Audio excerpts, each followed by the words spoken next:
Hi everyone, today I'm bringing you my review of these FloorPops peel and stick flooring tiles.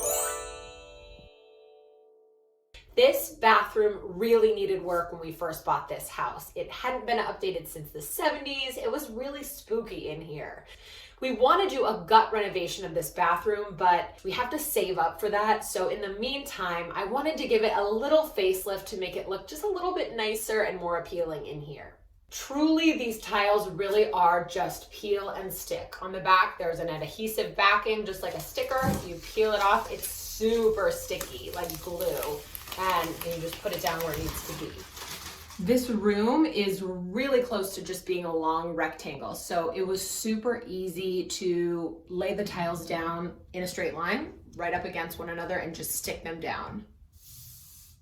When it came to the edges, the instructions for these talk about using an X-Acto knife to, kind of score and then break the tile, which I was doing for a while. And then I found that that was just really seemed a lot harder than necessary. I have this really great pair of utility scissors, which I highly recommend. It's been one of the best purchases I've made.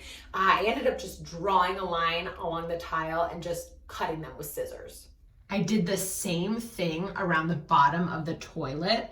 I know technically you're probably supposed to remove the toilet and take these floor tiles underneath it, but I wasn't about to remove my toilet for this. This project isn't meant to be permanent. So I just took a pencil and traced a template along where I needed the tile to be cut and cut it with my scissors. And, from far away, it looks good enough.